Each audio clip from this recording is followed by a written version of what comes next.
Hi. Hi. Okay. Yeah, I've been waiting, but No. I don't know what's going on. Okay. Just 1 second. We're ready to go soon.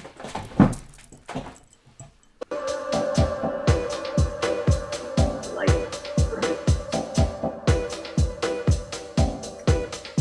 Okay. More like, Okay. Shh. Shh, shh.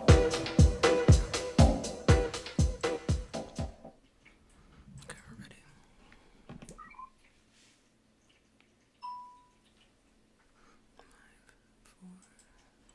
Hi, and welcome to Starseeds and Lightworkers Collective. My name is Crystal, and this evening we have a wonderful evening planned with the author Penny Rummel, and she'll be talking to us about her book Orbs, the Energy of Life. So I wanted to just welcome Penny. How are you doing? I'm doing great. Thank you very much, Crystal, for having me. No worries.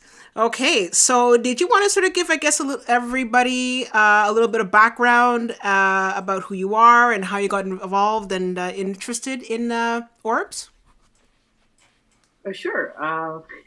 It's a long explanation, but I'll try and make it short and brief as possible. Sure. Uh, my interest, my background is military. I'm retired from the Coast Guard and the Air Force after 27 years of service.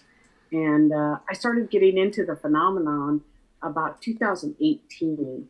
And that phenomenon was about the Sasquatch people and reading and learning and trying to understand and research them. And so I was far away from the orbs as I thought I could be. But it was after reading over 200 books, I read one particular author's book that steered me in the direction of the orbs because he told in his book how the Sasquatch people can shift their energy into an orb form. And as I'll talk about tonight, how that all transpired with my photographs, you're actually, you in the audience will actually see that very first photo that I took. Okay, that's great. So I know that people are familiar with Sasquatch, and of course, some people, and well, from at this point in time, a lot of people are familiar with orbs. I think my question here is how does the Sasquatch figure into this exactly? So for those of you who are not familiar with your material, how would somebody coming into this make the connection between orbs and the Sasquatch? If you want to sort of just. That's that's a great question. And so it's through energy. The Sasquatch people have many different abilities, and one of those abilities is able to shift their energy and also shape shift, which may be very similar to the same thing. So they're able to shift, and I've seen it with my own eyes. They can shift their energy into an orb and out of an orb and be in their energy body.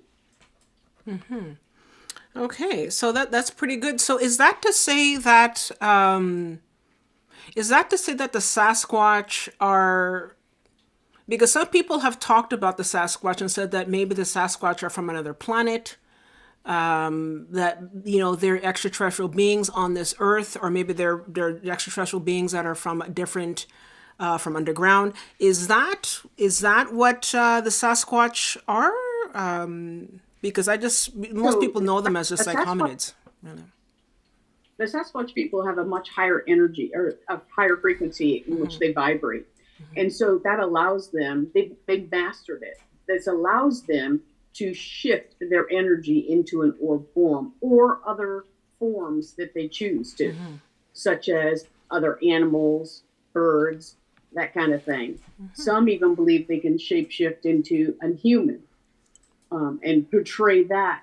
And I think it's a lot to do with our own perceptions and what we're seeing, because our psyches have this ability to define what it is we're looking at. And sometimes when we're doing that, we don't populate that first thing with a Sasquatch. We populate that with maybe that was a bear, that was a deer, that was another person, rather than because our psyche can't handle it. But the thing of with the Sasquatch people is whether they come from another planet, I'm not quite sure on that, but I do know that they have the abilities, psychic abilities, and abilities to shift their energy. And honestly, Crystal, we do too. If you have ever watched programs with near-death experiences, many of these people who leave their bodies actually shift out of their bodies into an orb form. Some of the great yogis have also levitated and been able to raise their frequency where they can also leave and still have their consciousness. And that's what these orbs are. That is their consciousness, but energy, right? Oh, okay. So that's really interesting because it's true. Have heard of people who have had near-death experiences and say, when they left their body, they were all of a sudden a big orb of energy, and then they went into this big collection of orbs. They saw like little orbs floating around, and that they were just pure energy floating around. So I guess at this point, I think my next question would be. So they're shape-shifting. I mean, they have the ability, but then I don't know of any other animals that can do that, obviously. So what are they then? I think that's sort of my question. I'm a bit confused as to what the Sasquatch are. Some say that they're sort of an earlier stage of humanity, and now we're talking from at this point about how they're energy beings, but so they're not human. Like I think I'm kind of concerned as to, well, not concerned, but I just sort of a bit surprised as to what they might be exactly, like what species they might be at this point, Well, there is a strong connection between the Sasquatch people and ourselves. Okay. And that's been noted in our DNA. And so there is a connection there. Okay. But as far as the Sasquatch people go, as far as my research and understanding, they operate at a much higher frequency level than we do. Okay. So therefore, they're more in tune with their psychic abilities and can do such things as shapeshift or shift their energy into an orb form. So that's just one aspect of the orbs, is that, and that's my passion, was the Sasquatch people and having that understanding. But along with that came all the different orbs that have been visiting and allowing me to take pictures of them. And so it feels as though there is consciousness there, as when I walk outside on my back deck to take photographs, they are there for me to photograph. Okay. Now, it's not always easy because they're very fast. If you can imagine energy traveling in that vibration, it's very quick.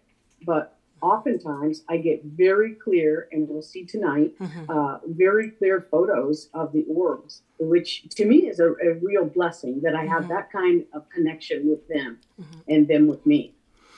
Okay, that's interesting. So when you talked about having a military background, and that was something that was like, obviously very sort of juxtaposed to anything having to do with like orbs or energy. And so can you tell us your first experience? What happened? Like, what was that one moment that you said, oh, this is actually happening, that these are orbs, and there might be a connection to Sasquatch. What was your first experience with that? Good question. So after reading a book about the Sasquatch people by Matthew Johnson. He wrote a book about, he's done extensive research, and he was actually seeing these Sasquatch people shift into orb form and go in and out of trees. And so I was reading this and it caught my attention. It resonated with me. I felt like there was some truth to this. And so I decided that I would like to go and visit him on his property and see for myself. So with that, he did invite me. One of the stipulations was that you had to be on a cot outside with just your sleeping bag and pillow, so that you make yourself vulnerable to having that connection with the Sasquatch people around you. And so I showed him that's a very vulnerable thing to do, and wasn't really my cup of tea. And so I decided that I would take a photograph of the fact that I'm trying to do this. And that's where my very first photograph came in of an orb. And I didn't know it at the time, but I took the photograph. And the next day when I reviewed that photograph that I actually had sent to the host, to Matthew Johnson, inside of it was the face of a Sasquatch. Okay. Wow. And so that very much caught my attention. And I was almost, I was a believer at that point. I was like, wow, this is unbelievable. Since then, I have a few other photographs that the Sasquatch people have allowed me to take pictures of them in their energy body, which is also in my book. The book has about 3 different, perhaps 4 different photographs of orbs with the Sasquatch, but 2 of those photos are with their energy bodies. And what I mean by energy body is that it's kind of like when you see a ghost or an outline of a ghost. It's that white translucent that makes the shape of what that form is. And so in these photographs, whoever gets the book, looks at the book, you will see the outline and form of a Sasquatch in Okay. two of those photos. Yeah. Wow, that's really fascinating. Now, I have some, usually we do questions at the end, but I see some really good questions coming up. So I just wanted to sort Yeah. of, get on that. And I have somebody here who calls himself Corey Hart. You never know, it might be the actual singer. And he says, are orbs their body? Or is it a place that they travel in? Like, is it sort of like, for example, like when people are traveling in a Merkaba, they sort of get into the Merkaba and they move around. Is that what the orb is? Or is the orb them? Like, I know you've talked about the orb, they shift their body into energy. But if I understand the Right. question well, He's actually right on the second half of it. okay. Is it that is the travel mechanisms in which they vibrate and go to. They can go to that and travel wherever they would like to very quickly. So yes, it's the same thing like we talked about earlier about the near-death experience. These people that pass on actually leave, shift, and their consciousness is attached to this energy form, which looks very much like an orb. So yes, it's travel. It's a way to travel. Okay, great. Now you mentioned that the author, you mentioned that he said that I think it's Matthew Johnson. That was the author that you mentioned. Correct. Okay, and so you mentioned that he saw them shifting and going in and out of trees. Is it because when they go in and out of trees, are they going into a different dimension? Are they going to a different world? Like, where are they going? They're not just sitting in a tree, I guess. Like, what are they? Excellent question that I cannot answer. Okay. But yes, if I was going to do a hypothetical guess here, that it's a way for them to shift into the tree. The tree could be acting as a portal. Okay. Okay. Yeah, it's interesting because I've heard of obviously stories from First Nations who have a very long history with the Sasquatch. And one story that I'd heard in particular was how they were able to shift into another, as a portal and go into a different civilization, like go into a different world altogether. And some people saw this, people who are First Nations saw this and saw how it was just like so futuristic and just so different. And that they were able to go into those different types of, levels of existence and come back. So that's kind of interesting. So I basically, agree with that. yeah, 100%. I would agree with you. Yep. yeah. Yep. So basically, so now we're looking at the orbs. So the orbs are energy, but is it? Maybe you mentioned it already, but so orbs can be either the Sasquatch, but it can also be other things, right? Like orbs can sometimes be in many ways associated with, like, some people when they do ghost investigation, they will see a lot of orbs flying around. So I don't think Sasquatch are flying around in haunted houses. So did you want to sort of elaborate on that? Absolutely. Yeah. So the orbs also can be, as you spoke of, in terms of in haunted houses. Yes, there are many folks that do the paranormal, go in and investigate, and have taken photographs of orbs, without a doubt. Again, if there's a soul that's stuck there, right, that chose to be there in that particular house, then the possibility of capturing an orb on photograph is very high. Yeah. Especially if they want to be photographed, for sure. Right? Yeah. But also. Yeah. Go ahead. Yep, go ahead. No, I'm just saying often when you see these sort of ghost shows on TV, they often see a whole bunch of them flying around like it's just almost like bugs. They're just absolutely flying around. And especially when there is a house where there's been, unfortunately, a murder or any kind of like residual haunting, and there's been a very, very serious occurrence there, that you're going to see a lot of orbs flying around, that sort of thing. Right.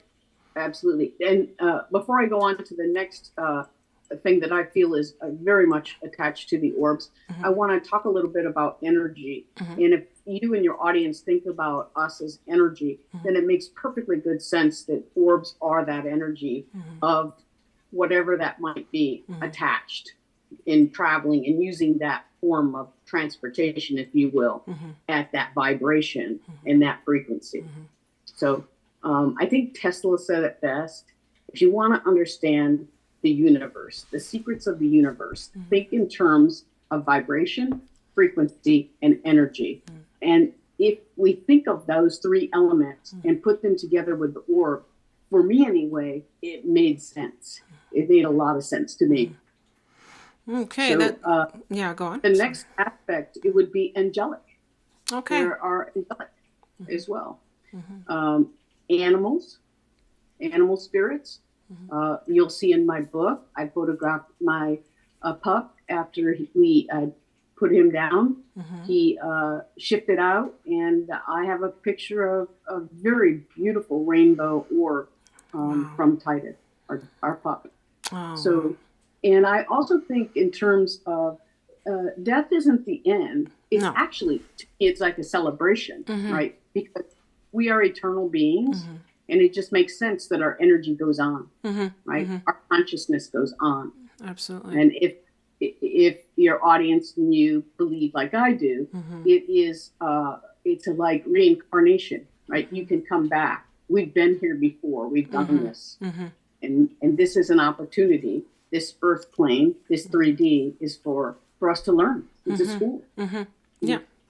Yeah, no, for sure. Absolutely. I think that, I mean, obviously there's some people that the whole idea of dying is still scary to many people, but I think that I'd like to think that at this point in time, a lot more people are much more, how should I say, open to the idea that, yes, you know, nobody wants to die. Let's be honest. Nobody wants to die. We'd like to live. And you know, but at the same time, I think that I'm starting to hear more and more people talk about how, yes, death is just, we're actually going back home. You know, we're part of source, and we are a fractal, we are shards of source, and we come here to the school, we have experiences, then we move on, and we take those experiences back with us to source, to sort of add to the general experience of life.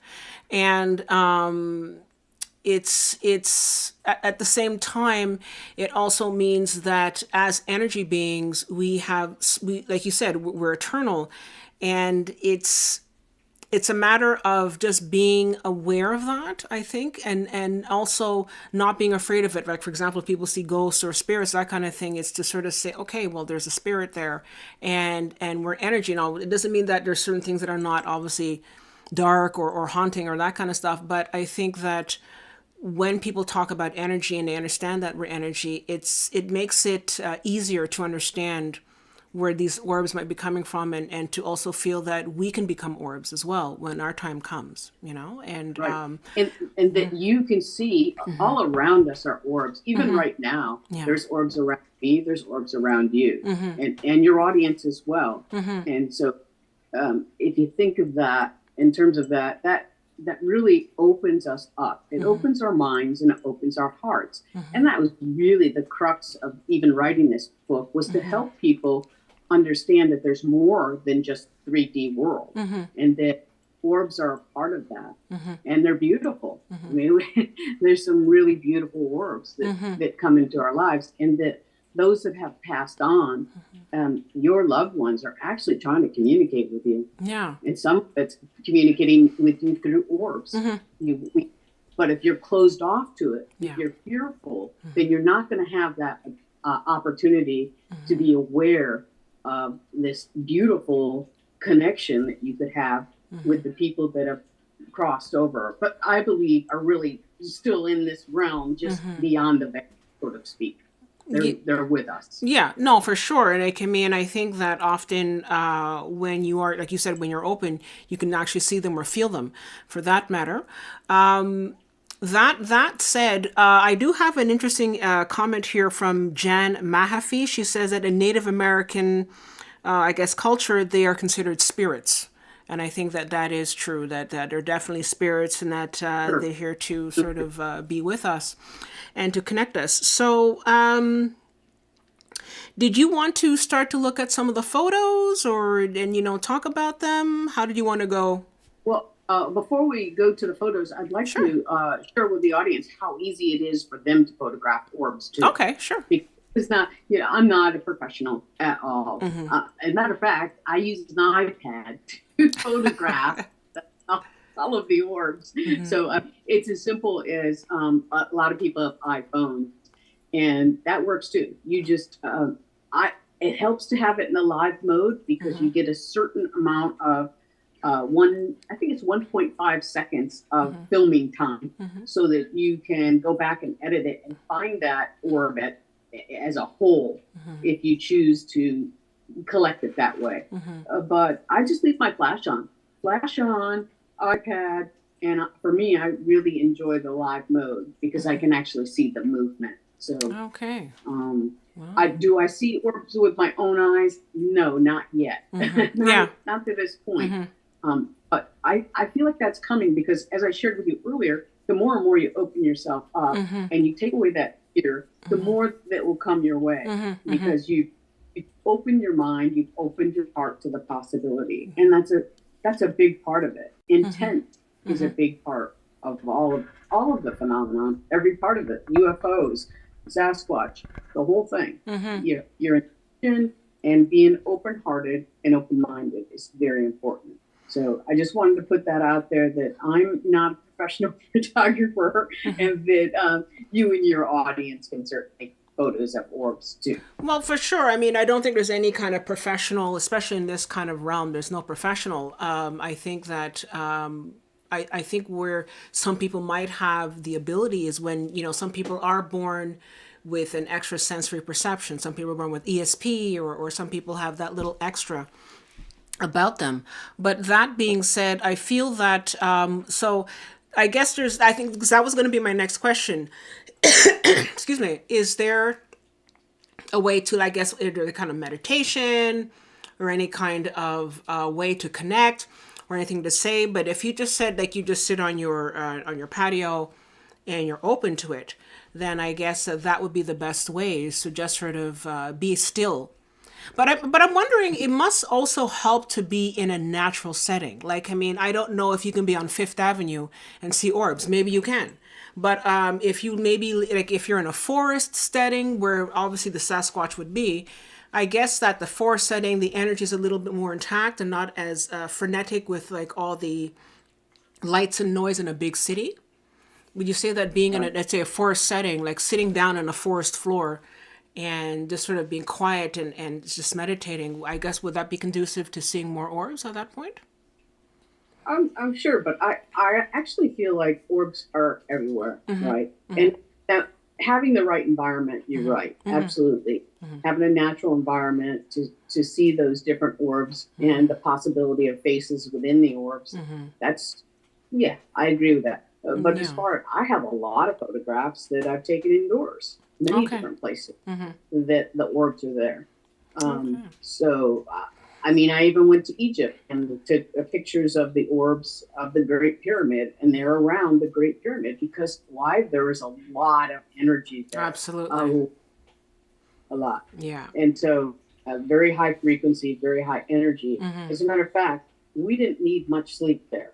That's why the vibration and the frequency was. We were joyous. We were having a good. Yes, we were on vacation, but the amount of energy we had was phenomenal. Yeah, I can only imagine. You feel it. You feel it. Yeah, especially if you're in a temple or something, right? If you're in a certain kind of temple. Absolutely. Yeah, temple. The Great Pyramid itself. Any of those pyramids have a lot of energy associated with them.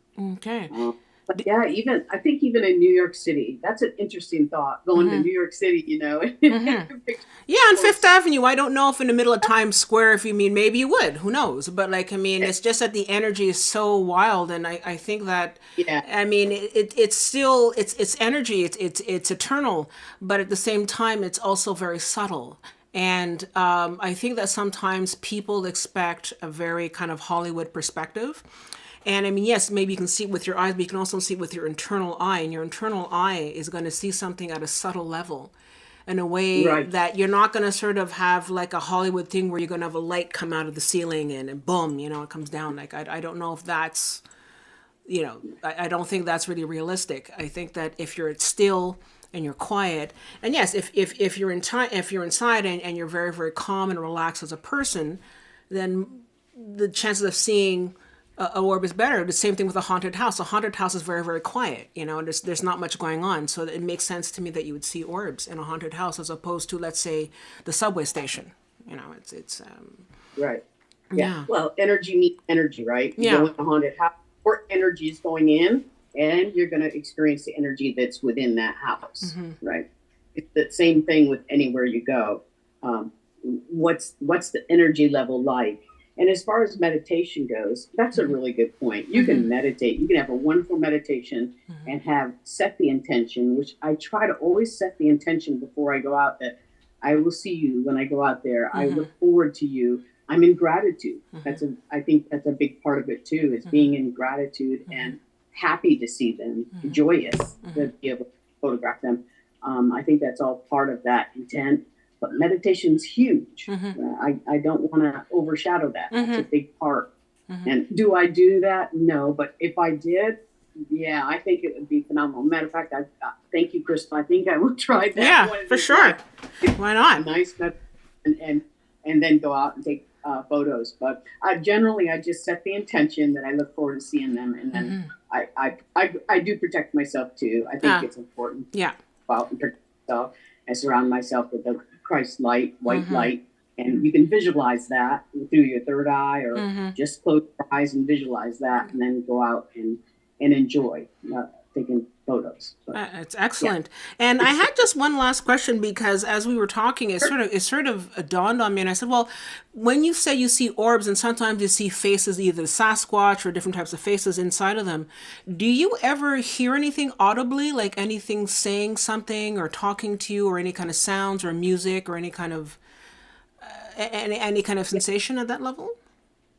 One time I did. And I'll share that story. Sure. It was raining out. When there's water around, the orbs, the energy is a lot higher. Yeah. So if it's raining, going up, the orbs are really present. And this particular night, it was raining out, and I had taken some amazing photos. I knew that I had captured some really great orbs. So I had to come in to clean off the lens because it was all wet, right? It was raining out. So I'm cleaning it all off. And my husband has the TV on mute, so it's completely quiet inside the house. And there are times that I invite them in. If they're positive, loving, I invite them in. So I'm sitting there and I'm cleaning my lens and cleaning the screen off. And I hear, "Hi," just a wonderful, friendly female voice. Oh, that's nice. Very, very good. Very well That's could have. sweet. And so I think about that, and I said to my husband, "Did you hear that?" And he said, "Yes." And they said hi, and I said yes, and I said, "Well, you can acknowledge her however you want. I want to acknowledge her as well, to see if that dialogue continue." But it did not continue. But it was beautiful. It was just a friendly voice of hi. Oh, that's really sweet. I've heard that people have had certain swishes or noises when the orb goes by them. But as far as communication, that's the first time that that's ever happened. Okay. And did you ever feel anything? Like, do you ever feel like I don't know, like a heat or something, a wind going past your face? No, eh? You know that feeling you get when you get the chills up the back of the neck? I'll get that when I'm photographing from time to time, right up the back. And I'm getting it now. Those big chills that come up, go up your spine and the back of your neck, your hairline. And so yes, in that regards, that's how I feel then with their presence. Wow, that's very interesting. I have some comments here. I have Brenda Berlin, who says that her young daughter also captured orbs on her iPad video in her bedroom. That's interesting because I do hear some people say that sometimes they see the orbs coming to them, like they come into their bedroom. Did you want to comment on that? And I mean, Absolutely. also children have a tendency because their energy is that much higher and that much more pure as compared to adults. It doesn't mean you can't see it, but obviously children have a higher energy. Would you say that you want to comment on that, Yeah, especially with I children? can comment on that. Yeah, sure. Absolutely. I think it's fantastic that she's able to see them. I would seek out to make sure that, mom is due diligent in terms of her own protection. But oftentimes they're just family members that are coming in to check on, especially little ones. They look after them. So I get them in here. I get them in this room in particular. When I'm in, I can film them, and they'll come in through the wall, and it's a lot of fun to see them. I've seen them on people's rings too. You may have already seen them too on YouTube, where people will do the rings, and they have the orbs that are outside, and some of them in their bedrooms as well. Yeah. Yeah, absolutely. Okay, that's cool. Now I have another. This is interesting because this is actually one of the questions I wanted to ask. I have one of our members here, Thomas Hackett, and he says, "I live in the country currently, so I guess the country out like in like outside the city, and have seen lights in the sky that I believe to be UAP, but it's hard to know for certain." And the reason why I wanted to ask that question, and thank you, Thomas, for asking that, because, and I know I keep coming back to this, but right now we're seeing a lot of different drones and orbs in New Jersey and different parts of the world. And so the drones, we're not going to talk about that because that's not a part of what we're talking about this evening. But a lot of people have said that in addition to drones, they've been seeing a lot of orbs. Now, the orbs have been different sizes. The orbs have been different colors. Sometimes they're completely translucent. Sometimes they're sort of full, all that thing. So, did you want to sort of give your impression on what that could be, what could be happening with that? Like, is that UAPs? Yeah. You know, which is You know, which? I'm gonna share something with you and your audience in terms of my own beliefs, and I feel like every part of this is connected. We are all, each and every one of us are connected. So, yes, there is a connection to the orbs and to what people are seeing in terms of UAPs, or some people see, much like I think you talked about this the other night with Maureen, Yeah. Chris Bledsoe Yeah. takes photographs of the orbs or videos of the orbs. And they are more of a ship, or in my view, they're a ship. But I don't discredit him one bit, because what he sees them as angelic. I'll agree with that. That's what he's seeing. So there's that aspect of it. There's also the other aspect of it that I believe that our own government has the ability, or has had the ability, and currently does, have their own craft, have back engineered craft. Yeah. So that kind of thing could be happening as well. And could they be off-planet UAPs? Yes, absolutely. So what that person is seeing, I don't know for sure, but all of the above, they are connected. Yeah, I actually did an interview with Jeff Selver. He is an author who also wrote about The Rising. And he talked about how, because I'd asked him about it, I asked him about the drones in New Jersey, and we had a whole conversation about it, which is on this channel if anybody's interested in looking at that interview. And he was mentioning about how some of the orbs are definitely ETs that are coming down and that are changing themselves. Like there's sometimes they're shifting into orbs, and other times they're shifting into drones, but they're actual ET beings showing themselves in that way, and manifesting themselves as orbs as they are able to look around and to examine what's happening here on Earth. And so they're all about making sure that things don't get crazy with what's happening in New Jersey. But that's another story for another day. But I've definitely heard a lot of people talk about how they've seen extraterrestrial beings come down as orbs and then also just disappear into an orb as well. So that actually goes back to that comment that I think somebody else made about how I think Corey Hart was saying, is that how they travel? And I'm sensing that maybe that is also definitely ties in with that. I don't know if you wanted to. I agree with you. Yeah. I agree with you. I had a conversation with Jeff as well about that very thing. And yes, or the ETs can use the orbs as a means of travel as well. And his book and also Susie Hansen's book talks about the blue orbs and how Susie had met her son as an orb before he was actually born. Wow. She was aboard craft and saw this floating blue orb, and the ETs had told her, "That's your future son." And sure enough, she did indeed have a son, and the son is well connected in with the ET world as well. Okay, wow. To this day. And her book is fascinating. Jeff's book is fantastic too. It's very good. Really enjoyed that. But Jeff talks about that blue orbs being ETs, or it doesn't have to be a blue orb. You know, it's whatever frequency they want to put into it. It's whatever way they want to travel. Yeah. So, Absolutely. Yep. So, did you have anything else you wanted to add, or did we want to go to the photos? How did you want to go about this? Sure, we can go to the photos, and I can do any kind of narration of those photos. Yeah, sure. And also, so yeah, absolutely, we can do that. Yeah, sure. So if anybody else wants to ask Penny some questions or share some of your experiences, let us know. I have another here from Corey Hart. He says, "I used to hear voices, and I would see clouds of light that would have orbs and shape-shifting people or dimensions in them." So again, I think that sort of goes back to the idea of them having different, because energy can shift into any kind of, material or a reality. So I think that makes sense in that sense that, yeah, he was saying that. Yes, Corey, it really does. It does make sense. Yeah. Yep. Yeah. Okay, so did we want to upload the first photo? We're just going to do our little tech thing here.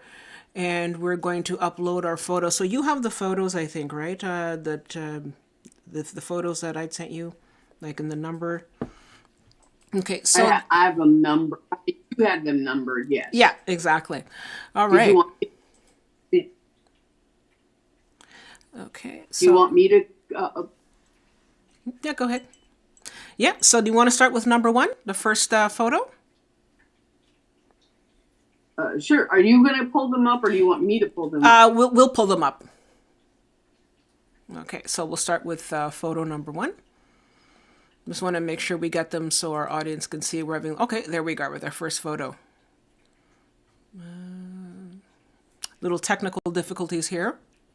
There we go. That's okay. All right. So here we have photo number 1. I think that it's a bit of a blur here. Just one second. So while we're waiting for the photos to come up, is that it? Okay, so we have the first photo that came up here, and it's I think it's on the next to trees in a forest, and it's a big round orb. Did you want to talk about that one? I'm not seeing it, but that's okay. Yeah. So many of the orbs were taking right in our backyard next to a large maple tree. And that particular orb, I don't know the color of it. Is it the orange one? It's the white one. I think when I sent it back to you with the numbering of the photos, it was, if you like, I can share my screen with you, and then we can, yeah, sure, no problem. So I'll do that. All right. So I will take this. Sorry, everybody. Technical. Okay, so let me just get that here. So did you also want to share, while I'm bringing up the photos, any other experiences that you have? Like, is this the type of thing that's going on in other countries, or is it just here in North America? Have you ever spoken with people in other countries about their experiences with orbs? Yeah, actually, I was on an orb panel where one was from Australia, the other one was from Canada, and myself. And we all were taking photos of orbs. And so what we saw was there were a little bit of variance in terms of differences of the different orbs in which we were photographing. but not the same. They were still orbs, hands down. We were all taking photos of orbs. So this phenomenon is everywhere. Absolutely, yeah. Okay, great. So and also the picture behind you is of Egyptian, and in the Egyptian on that very picture is an orb. The other side, she's in an orb above her head. If you notice. Oh yeah. Orbs are orbs are in Egypt as well, in a lot of their different hieroglyphics and photos, paintings. Many different orbs in paintings from biblical times. We see them all the time. You can go to the Vatican and see that type, but you can also see it online. Orbs in different paint. Well, I find it interesting because the Vatican doesn't really want to share that sort of thing with people. I think that they prefer not to share that kind of information with people because in some ways the idea of orbs, especially, I mean, orbs from a more esoteric perspective, I can see. But I think that the Vatican, they don't want to share that because it means that it's a different level of spirituality that they're not comfortable with. I don't know if, I mean, if you share that opinion, but yeah. It takes away that control of which religion is all about. Correct. Okay, so can you see the so the first orb here? Yeah, so that very first orb is pretty close to my screen, but nonetheless it's very big. It is actually going into a path where there is known Sasquatch people. So I just found it very interesting, one, the size, and just it looks like there's another orb inside of an orb, if you will. Yeah, I did. It doesn't look like towards the left-hand side, the right-hand side of the orb. It looks like there's something else. Yeah, yep. Okay, so we'll pass on to the next picture. This is pretty interesting. What's this? What's going on here? Yeah, so this is another really bright orb that came in. And if you notice, it's pretty well centered in my screen. It wanted, to me, this is the interaction I get. It wanted its photograph taken. It was like giving me permission in the sense. But look at the energy involved in that. That's a lot of energy there expending. And then look at the other orbs around it where they're still bright, but not as bright as this energy right here, this particular orb. It flashes when I take the picture. It literally almost blinds me because it's a lot of white, bright energy coming in. And so this is in our backyard. This is me right off from the deck. I generally stand to take photographs, and this particular one came in and I was able to capture him. Okay. I have a comment here from Thomas Hackett. He says here, you have a background in MUFON. He's asking if you have a background in MUFON.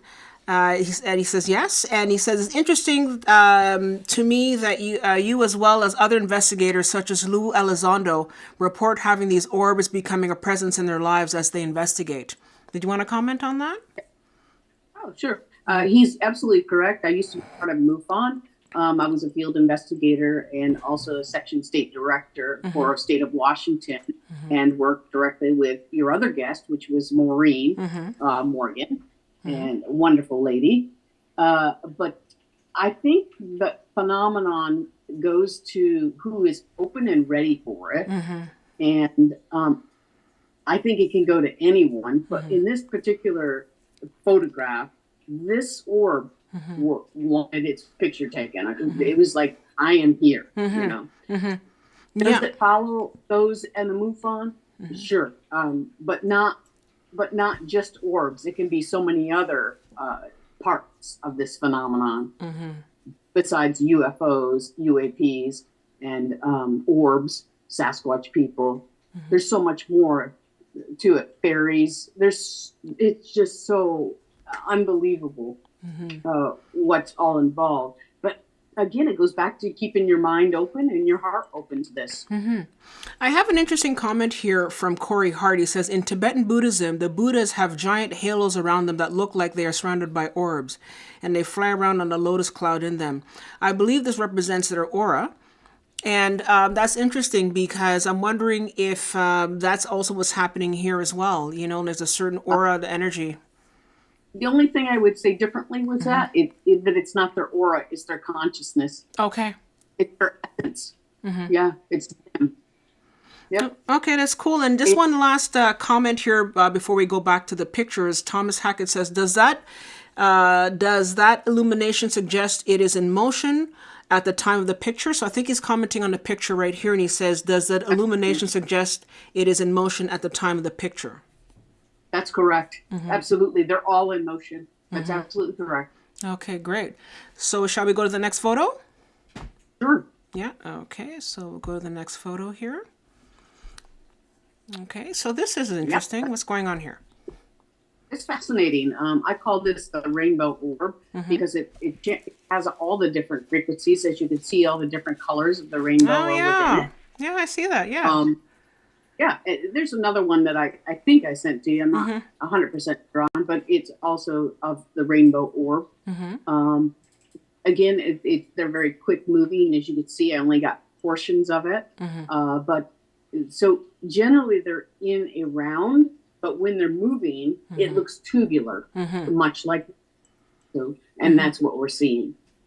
Oh, okay, that's pretty cool. All right, so we'll move on to the next photo here. This is interesting. They like water. They really do like water. And this particular orb was just hovering right above the water.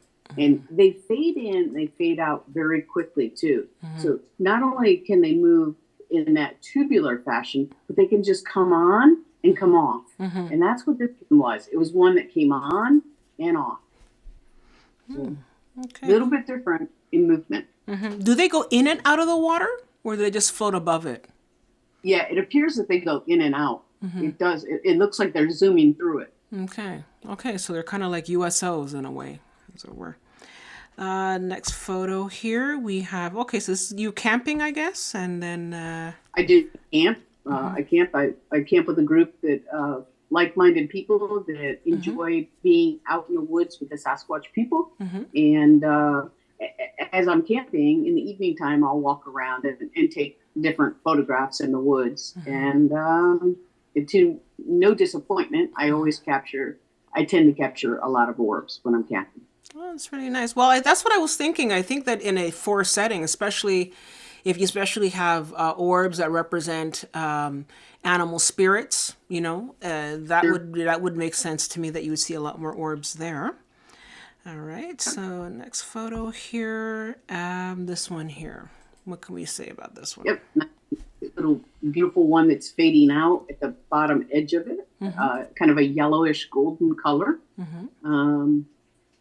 It's just if you look at the pixelation in it, it's very interesting to me how clear the trees look, and then how pixelated all the other areas look. And to me, it seems as though it's like almost like a little glimpse behind the hill. You know, you're seeing all these pixelated things in the dark.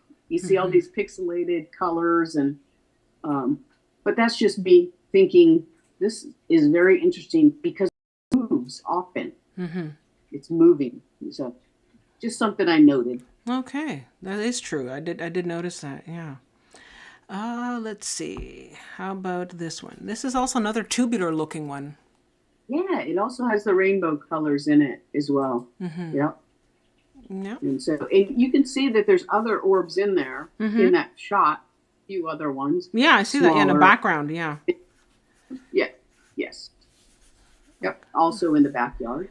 Yeah. This is in your backyard. That's correct. Okay, great. Let's see. Let's go on here. And this one here, there's somebody in the background there. That's me. I interact with them. I'll set the iPad up on timer and invite them to come into the photograph with me. Okay. And sometimes they do. Sometimes they come to interact. I see some speckles in the photo. Is that like it's snowing, or those are a whole bunch of other orbs that are streaming through? That could be bugs. Okay. It could be rain. On this particular night, I don't have the date in front of me, but I would say that some of those are bugs, but some of them possibly could be orbs too. They're just a lot smaller.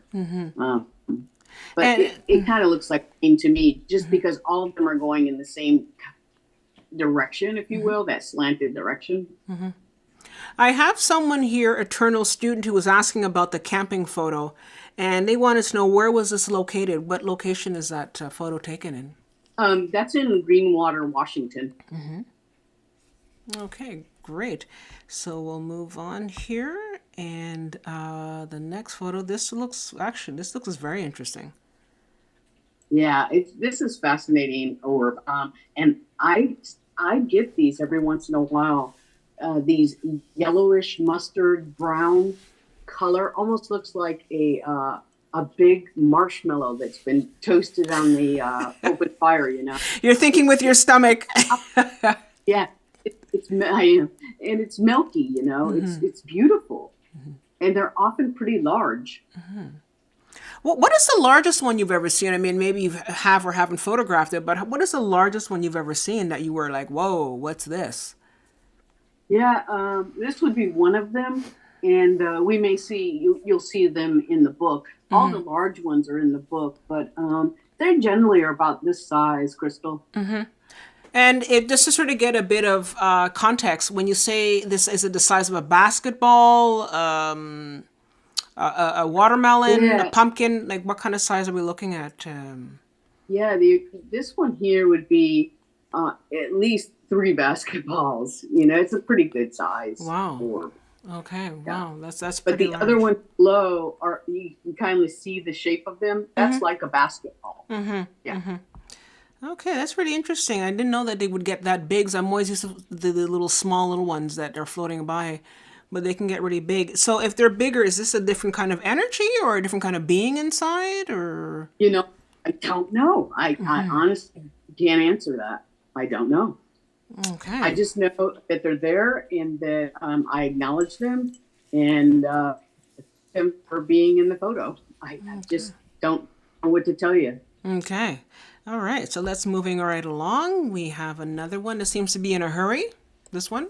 Right. Yeah, you can see the direction in which it's going. It's going toward, not exactly toward me, but to the right. From the wood lines to the right. Okay. You can see the brightness in the very front of it, right? That's real white in color. Yeah, it seems to be leaving a bit of a tail as well, too. I guess that's maybe just the photography. Yeah, it is. It is. It's part of the movement. It's almost like a comet, but it's the movement. Great. So let's move on here. This one here, is this you again in this photo? Yeah, this is me, and here again is this yellowy, mustardy, milky. But you could see my hand. You could see my hand the other side, inside of it, right?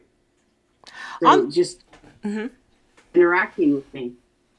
On the right side of your body, I see something that looks like a bit of an arc. Is that would you say that's also like something jumping off the ground, like an orb, kind of?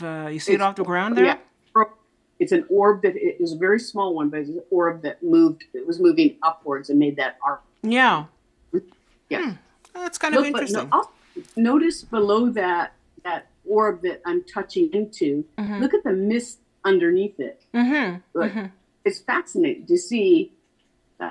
It just blows my mind sometimes. The photographs that I'm able to get and appreciate. Yeah. That's pretty cool. So we'll move on here. Let's see where we're at. So this one is definitely in movement. It's a different kind of color. It's a bit cooler in color. Would you say like more of a bluish tone? Yeah, it's more cooler and it's more fading out too. Starting to fade out, right? It's kind of toward the tail end of it. Yeah. Interesting. Okay, and moving right along. This is interesting because you can actually see an actual outline, and then it's moving with almost like a veiled actual ball. Like it looks like a real ball. You want to comment on that one? Yeah. There's definitely movement to this particular one, and I love how it's just like stretches out, right? And it's almost the same height as it in the very front. You know, it's almost the same cylindrical shape. Um, but yeah, but translucent. You can see through it in parts of it.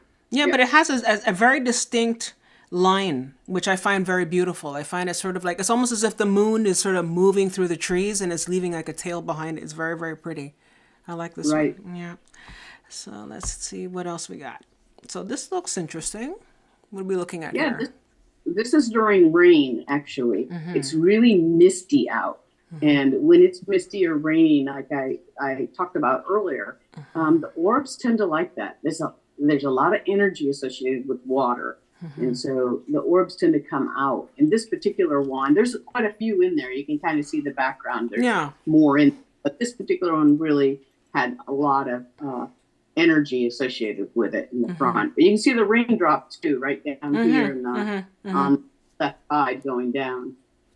Now, we talked already before about water being, they seem to draw, water seems to draw a lot of orbs. Would you say that, would it be outrageous to say that some orbs are made of water? Would that be just a bit too off to the fringe, or like because if they're drawn to water and water is a part, I'm just wondering if maybe there's an aspect of water where they themselves are made of water, because that would be kind of interesting in a way, you know. I don't know. Well, I don't know if you're familiar with Joan Ocean, but Joan Ocean interacts with the dolphins and a lot of telepathy and interaction with them.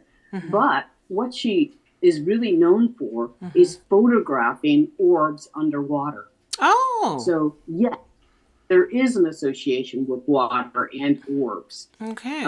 She has some of the best collection. And I think the title of the documentary that she's in is called Orbs, The Veil is Lifting. Okay. Great. Joan Ocean's in it, and she shares a lot of her orbs from underwater and her experiences with dolphins as well, the telepathy. Well, that would make sense to me, because dolphins, I mean, are very, very high energy animals. They're really cosmic beings, and they are just, I mean, maybe I just speak for myself, but they're sacred cosmic beings that have a connection to much higher energy. It's Correct. I just can't understand people wanting to hunt them down. Anyways, I'm not going to get into it. But I mean, they're just such beautiful animals. They have such high energy, and it doesn't surprise me that the orbs would be attracted to high energy. It's like they're attracted to children, right? They'd be the same thing, I think, with them. And I have an interesting comment here from Eternal Student. An Eternal Student asks, has one of these orbs ever moved through your body? And did you feel any sensation if it did? Do you want to? Yeah, absolutely. As you can see the photograph of myself, that orb was a part of my arm. I was a part of the orb. The orb was a part of me. But as far as a sensation in the moment, I don't get a sensation. Sometimes I feel like I talked about earlier, how I get the back of my neck, the hair raises up, that kind of feeling, where you get the goosebumps. Yeah. But that would be the only type of feeling that I have when I'm around them. That's the only thing I really felt, which is significant. I think it's significant, but yeah. Well, I mean, it seems that you're also interacting with them. At some level, you're very sensitive, because if you're not sensitive, you wouldn't feel it. And I think that says a lot about how far you've come in terms of what you're picking up. Maybe the average Joe would just walk right through it and wouldn't think twice about it. But because you're open to it and you're in connection with it, how should I say this? Maybe you have an antennae, as it were. I mean, maybe not like antennae on your head, but like, I mean, you have some sort of feelers that are out there and that pick up on it, and that's why you get those chills. Because often people say before they see a ghost or before they see a UFO, they get a feeling. You know, they get a feeling of something's going on, and they're like, oh, you know, I think something's going to happen. And then, boom, there it is. It starts to happen. I have an interesting question here from Carol Williams. I love this. It says here, have you seen a portal on your property or elsewhere? I know, Carol. Hi, Carol. Um, there are times, Carol, that I feel like that's a possibility that there could be a portal there on the property. But as far as knowing that, I I don't know that. I get the sense that that could be possible, and that's. I'm sorry I couldn't answer it completely, but I don't know. I don't 100% know. I just get the feeling. I'm just sort of I'm wondering about that as well, because you say that you see a lot of these these orbs on your property, and I'm wondering if maybe at one point, you never know, maybe at one point these orbs might open a portal for you. Maybe that would be interesting if ever that happened to you. They would be there to open a portal for you to look into, because I know that portals can be opened anywhere. That would be fascinating. That would be fascinating. Yeah. Yeah. I would enjoy that, but I really don't know, other than just have, how you just have a knowing that there's more to this, and it could be a good possibility that there is an opening. Maybe you just haven't seen it yet. But you're getting there. You're going to see it soon, Right. and then it's going to pop out. As soon as I find out, Carol, I'm gonna let you know. Exactly. So we'll go into the next one here. This is is this in Egypt? Yeah, I see the pyramid in the background there. Is that what I'm saying? It is Egypt. And speaking of portals, this to me, with this orb coming out of this circle donut, I don't know if you can actually see this color. It's almost made a full circle around it, and then this orb coming. And then below that is the Great Pyramid. Right there below is the Great Pyramid. I see that, So a lot of energy. There's a lot of energy associated with. And here's the other thing, that when I talk to you a little bit about the veil kind of thinning and that I can see energies, this is a really good example that Egypt is really high in energy. Look at the dark areas and the color schemes that are in them. Isn't it fascinating? And I'm getting that same thing in my wooded area, off my back deck. Okay. Yeah. You know what I mean? It's a pretty cool picture. I like it. And if, it's interesting we're talking about the energy, because I'm sure you're familiar with the work of Christopher Dunn, who has measured and has done a lot of extensive research into the pyramids and how the pyramids are definitely energy centers, and that there's a lot of energy that is because of the way that the pyramids are built, but also because of the fact that there's a lot of quartz crystal in the stone that is used to build the pyramids, and the way it is, I think, placed on ley lines and all that. It's an amplifier of all that energy. So it doesn't surprise me that halo that you're talking about would be coming off the pyramid, because it's still giving off energy even now. It's never stopped giving off energy. So I think that's a testament to the builders of the pyramids, and how powerful they are. All right, so let's move on here. Okay, so another one in Egypt. Yeah, this is one of my favorite photographs because the orb is coming in at a quite, like, you could just see the outline of it, and it's just beautiful. But the tail that it leaves behind, as it's headed right toward the Great Pyramid, I was blown away at the amount of orbs that are there. I mean, it makes sense that they're there, but to be sitting there to capture this, it's just breathtaking. Yeah. And what time were you taking these photos? Is it like late at night, or? Yeah, so midnight and 3 in the morning. Between midnight and 3 in the morning. Okay, and I find it interesting. Would you say that the orbs come out at a particular time? Is it like a particular time, like the witching hour? Is it okay after midnight, that sort of thing? Well, not necessarily. I mean, they probably are there because it's an energy source, right? They're there. But, at nighttime, you tend to get a crisper photograph. Not always, but a lot of times you get a crisper photograph when you're taking pictures of orbs at night. I've seen a lot of day photos of orbs at graveyards and beautiful parks. I've seen both. I've seen it during the day, and I've taken some during the day and at night. Okay. I think it really, but here, I mean, the energy, it was nonstop. I mean, you're only seeing probably 6 of the photographs, but I have a lot of photographs, a lot of this. For sure. We'll move on to the next one here. Okay, so this is interesting. So again in Egypt, and I'm starting to see again that circular thing you were talking about. Did you want to?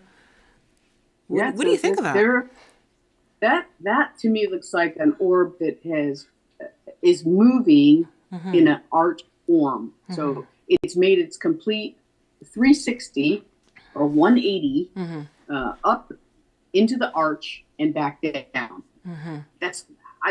That's all I can say about that one particular photo, because I don't see the head of it or the brownness of it. I couldn't pull it back up. But you can also see the energy around it too, the different colors, and the lighter one that's off to the left side of the Great Pyramid. It's there, but a lot of energy. There's definitely movement there. Okay, that's pretty interesting. So then we'll move on to the next one here. Okay, another one in Egypt, and this looks like wow, this looks really interesting. What's happening here? Yeah, I don't know. All I know is it was this streak of green yellow, and I don't know if it's a craft. I don't know what this is, to be really honest with you. I can't call it an orb, and I can't not call it an orb. I just don't know, but I know that it was beautiful, and I really enjoyed the photograph, so I wanted to share that with the audience. And if the audience has any ideas, I'd love to hear that. Yeah, so let's send out to the audience. Anybody in the who's watching this, if they have any ideas of what they think it is. I have to be honest, when I see this photo, I mean, maybe, it is what it is, but I find myself looking at this, and this is only just for me, but I sense that this is a UFO, this is more extraterrestrial. I don't know why this is resonating with me as more extraterrestrial. I mean, I think a lot of the photos that you showed right now were definitely orbs in the true sense of the word. But I don't know. I'm picking up something extraterrestrial with this one. And it actually reminds me of a photo that I saw, Billy Meyer, who was a contactee. He had a lot of photos that looked similar to this, where they were these bands of light and all that, and they were flying around. And it's interesting. I had a personal experience many moons ago where I was on the outside, and it was very hot. And I remember, I said, look, I can't. I was trying to do my laundry, and I said, I can't turn the dryer on because it's just way too hot. It's one of those really hot summers.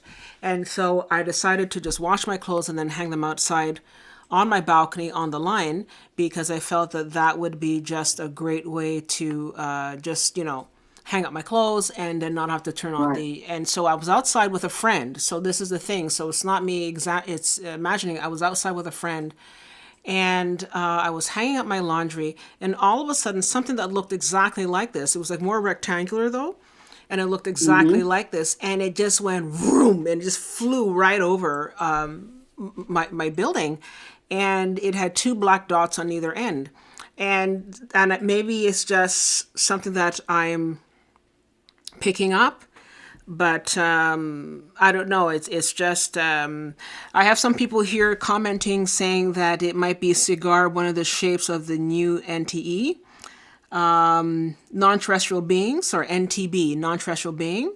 And I have a Eternal Student who says that no, it's an energy being, a light being. So maybe, so people have different perspectives on it. But I mean, a light being could also be a non-terrestrial being. A non-terrestrial being, a lot of these beings vibrate at a higher energy level. A lot of people who see, a lot of people when they have UFO experiences, they don't just see grays, they actually sometimes see energy beings, and these energy beings are so vibrate at such a high level that Right. they are able to see and to feel energy that comes off them. So can we move on to the next photo? Okay, great. So we'll move on to the next photo here. So here we have, I think The very here, first photo, yeah. So the very first orb photo I ever took is right here.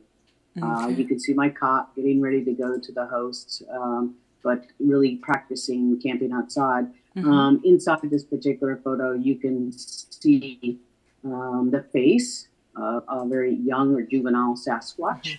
You can, I don't know if you've got the pointer, but you can see the brow ridge, you can see the chin, and you can also see the two eyes. okay, yeah, you're right. I see the chin, definitely very, very, very prominent. You can see, like, yeah, you can see the ridge, and you're right. That's true. Yeah, the brow line's pretty Yeah. prominent. Got that bright color right above the eyes.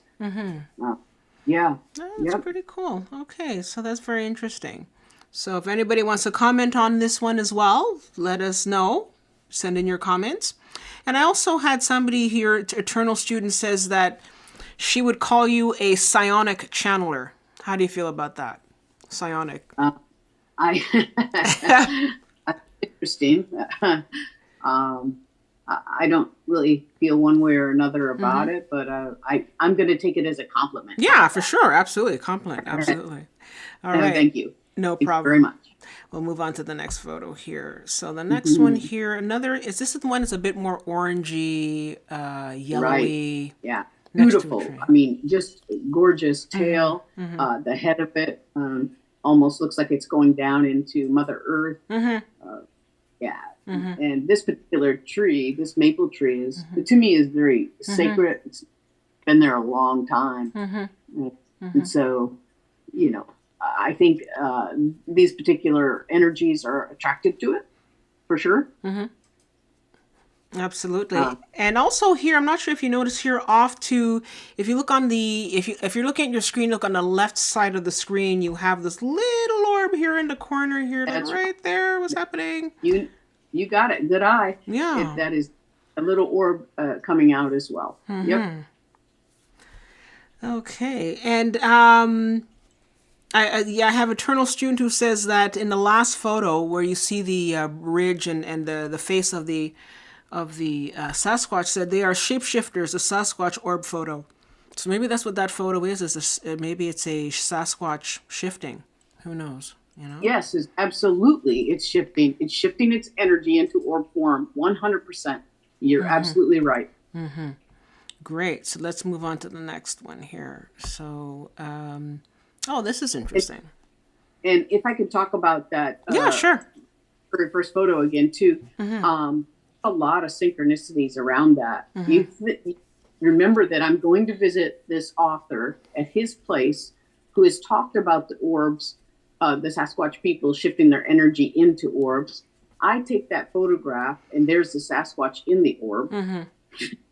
Right? There's a synchronicities that built up to that. So it's really fascinating. This is a beautiful orb that I'm interacting with, but don't know it at the moment. Okay. I don't know it until I review it. And I am fascinated by the color, and I almost can't see my arm. It's really right in there. It's I have a comment here from Loves to Surf. He says, as you're capturing this phenomena on camera, you know what I find interesting? You're talking about how you were staying at the author's house, and then all of a sudden you took a picture of the Sasquatch in there. And, it's one thing to sort of say, people can say, well, yes, you've had an experience and maybe you're just seeing what you want to see, but the camera doesn't lie. And that's the thing. Right. And that's the thing that I find interesting, because anybody can say, well, this is what I experienced and this is what and I mean, look, I'm not trying to discredit anybody's experience, because your experience is No. personal, it's your own. The only thing is that if you're talking about cold, hard facts and you have a camera and the camera doesn't have any kind of decision one way or the other, I just find it interesting that you are getting these photos and the camera is just taking these photos. I just find that, and I think that's a testament to what's happening here. I don't know. Right. I agree with you 100%. It's that photo of that orb to Sasquatch face was actually me preparing to go there, but I'm still in my own yard. That's my own yard. I'm not there yet. Oh, wow. But it's fascinating that, here I am practicing sleeping outside. Okay. And take the send to the host. I have an interesting question here from Holy Jalokia, and they're asking, what is a good camera for taking orb photos? I think I'm not sure if you touched upon this before, but yeah, any camera can work, but I want everyone to keep in mind that you can actually use your iPhone, an iPad. I had bought a great Nikon camera. I thought that was going to be great, because I started out on the iPad. I thought, oh, this is going to be even better. Nope. It just wasn't. I sent it back. And I still continue to stay with my iPad or iPhone. Well, iPhones work too. Just make sure you have your flash on. Okay. Perfect. Hey, Crystal, do you mind if I take a real quick break and I'll be right back? Do you mind if I take a... Sure. Now, so I'll come back on camera, and then we can maybe look at some other questions that people have. So go ahead, Andy. You want to... be right back. Yeah. Oh, so this is really, really interesting. And I find it really fascinating that, the camera is actually capturing this sort of phenomena. And I'd love to hear from other members if you've had any experiences, or if you've ever been out camping and have captured orbs, or have had any experiences. Now, I have here, loves to surf. I asked the question again, how are you communicating with them? You mentioned that you sometimes invite them to interact with you. So maybe, I'm not sure if you were here at the beginning, but she says that she basically likes to quietly send out the intention. And she quietly sends out the intention, and then when she goes out, for example, camping or on her backyard late at night, she will see these orbs. Now, we were talking about how a lot of these orbs are definitely connected to different types of energy beings. And so it could be that you might have loved ones who are trying to connect with you. If you've had someone that has recently passed and they are trying to connect with you, then maybe that could be them. That could be their spirit. And also animals as well. Like, I mean, if you've had an animal that has transitioned, has passed on, then maybe that animal could also be trying to get in touch with you and is still sort of close to you. That's so sweet. I can imagine, your dog, your cat still trying to snuggle next to you even though they've passed on. I find that very sweet. And I'm back. Okay, there you go. All right. So we'll talk so I was just sort of talking with some people here about how you interact with the orbs by just putting out the intention. It's just out there. You put the intention, and basically you just open yourself up to them. So let's and just like this photo, Crystal. I open my heart up to them by raising my arms out and welcome them. And I notice each of the photos is me with my arms reaching out as I open myself up and allow them in. All of the photos of myself are just like that. Okay, that's pretty cool. That's true, right? Like if you open yourself up, that's literally opening yourself up, right? Right. Okay, so let's see what the next photo has in store. Oh, this is interesting. This is inside. Yeah, this is actually January 8th, 2023, the day that my father passed. Oh. So that it could be, I don't know exact, but it could be almost the exact time frame that he passed. Wow. Because an hour and a half later, my brother called me, and I already knew what he was going to say. Okay. I knew it. Yeah. This particular orb, though, I was showing my husband. I was like, "Look at this! It's just beautiful." As a matter of fact, on the time down there, I think it even has the date on it. It has the date and the year. It also has the time on it. But yeah, this orb definitely wanted to have their photo taken without a center. Right, I didn't have to do much editing at all. That orb was right there.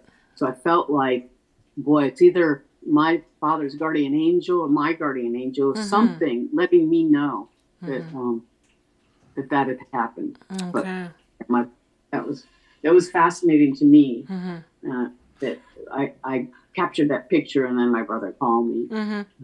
Yeah, it's of the pictures you've shown us so far. This is one of the clearest and the most, and it's very, very opaque as well. It's very.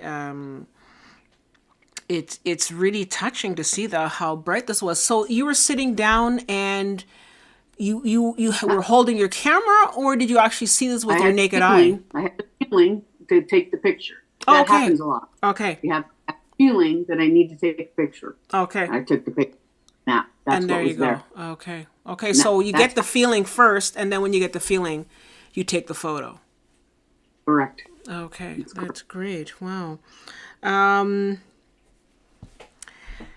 Let's see. Let's go on to the next photo here. So this is interesting. What's going on here? This is actually a fairy. A video of it. Obviously, we're not going to show the video tonight, but this fairy was so dainty. I mean, she was and female. I really got the sense it was a female. She came down our chimney stack there. She turned down, and then she just faded out. She just faded away. It was breathtaking, and this is just a still from the video. Okay. Now, it's interesting because some people, especially when people see them in the forest, they're saying that sometimes these orbs are actually fairies and fairies are orbs. Are fairies also materializing in orb form, or you want to just sort of like focus on the orbs? Yeah, focus on the fairies and give us your perspective on that. I think that they can certainly shift to that orb form too, but they're very bright. They're very bright. I also think that there are times you can actually capture them in their essence as a fairy, just like this one, just this particular picture. And it is hard to see in this still. I get that. Okay. But she kind of make out her wingspan, very delicate and translucent. And her body is more of the bright color, and she's in movement too. So it's not really a still. She's standing still. She moves quickly. Okay, wow, that's very interesting.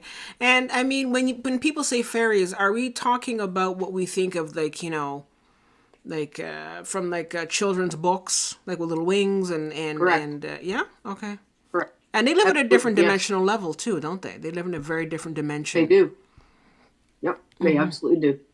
Yeah, and it's said that they have relationship with, well, of course, the Sasquatch people. They're a high frequency, a very high frequency being. Yep. Okay, cool. So let's move on here. And so we have another one here. This seems to be like either leaving the frame or going into frame. What's happening here? It is moving in toward the, actually, I think it's the other way. It is moving out of frame. The larger part moving out of frame.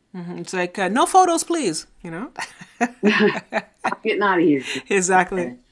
All right. And so what have we got? Oh, this is a bit more kind of nebulous. Yes. This is a little bit more of the spiritual, where your loved ones can come and visit you. And this is my mom. This photograph took place on Thanksgiving of 2023. When I took this photograph, and it was just like a big flash, a bright light, And then when I got back into review the photograph itself, my jaw dropped. I was like, that's Mom. She visited me on Thanksgiving. And you felt it? You felt her? You felt her energy? Yeah, I felt it was her. But to show and prove myself that this was my mom, I took this photograph with me to Florida because that's where my brothers are at. And I handed the iPad to my brother and I asked him, could you please tell me what you see?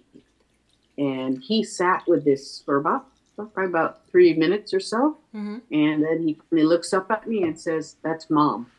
Really? And so that was my validation, was my own brother saying, oh my gosh, that's Mom. And would you say that your brother is a believer? No. No? Total skeptic. Really skeptic. But that took so long to say it, you know. That's interesting, because I have one of our members here, Thomas Hackett. He says, how do you handle any emotion about people who are immediately dismissive by default? People just say, no, this is just you imagining, you've had one too many. What do you say to these people? I don't say anything because everyone has their own opinion. I know what I'm seeing. I know in my soul, in my heart of hearts, what I'm seeing and what I'm experiencing. So I share this only with the intention of sharing. That's it. I'm not here to convince you, to have you believe in what I believe. No, I am simply just sharing my photographs with you. And if you don't see that, that's okay. It's really okay with me. If someone doesn't see the same thing that I do, that's beautiful, actually. That's part of, really validating and respecting each other as human beings, that I don't have to agree with you and you don't have to agree with me, but I can still love you. Exactly. And hopefully you can still love me. Absolutely. It's okay. Yeah, we can agree to disagree. Really get upset. Yeah, we can agree to disagree. And I mean, everybody has their thing. So, to be respectful of everybody else's opinion. Okay, so moving right along, this is interesting.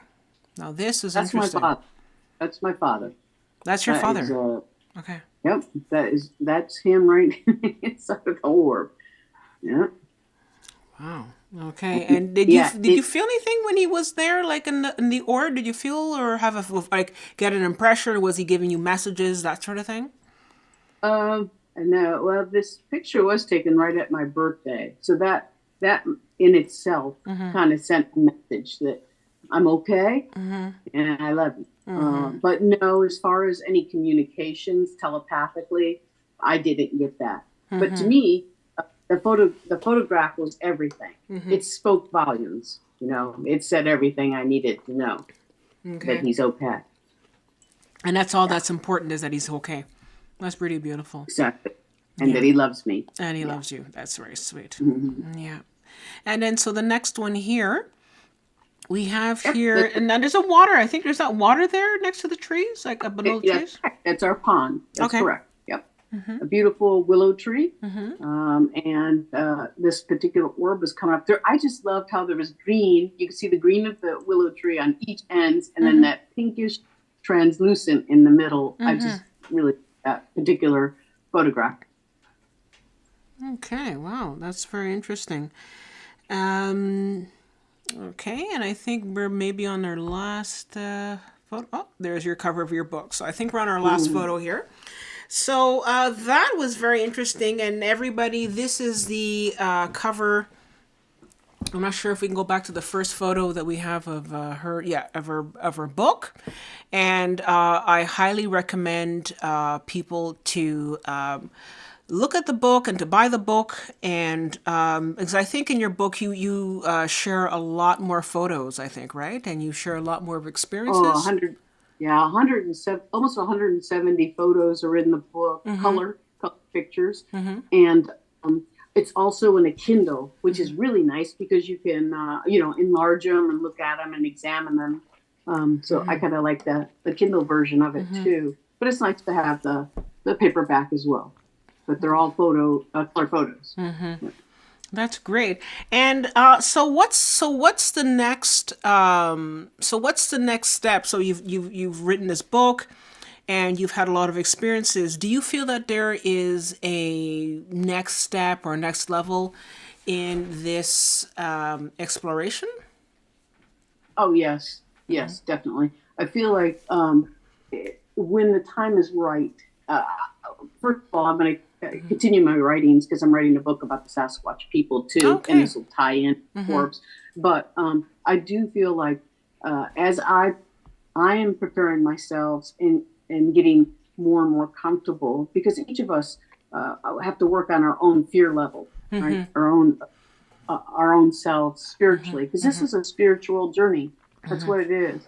And so, when the time is right, I will be able to have that deeper connection with the Sasquatch people and have more understanding of how the orbs and the Sasquatch do interact. So I just think there's another level, but I think it's more leaning toward the Sasquatch people because I have such a deep connection to them. So. Why is that? What is it that I mean, do you feel that maybe at one point in a past life you were living with these, or you yourself were a Sasquatch? How do you attribute this strong connection with them?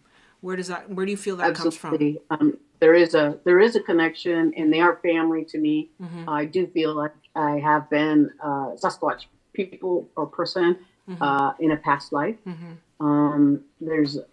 I've been told by many different psychics that I've talked with, who are friends, have shared with me, you have such a deep connection with them, and they love you, and they're waiting for you to be ready before the next step, and whatever that is. I'm not like I try not to get too excited about what that step, because there's so much I have to work on spiritually to get there.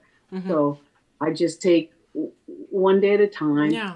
And one thing I will share with you and the audience is that the Sasquatch people come to me in my dreams.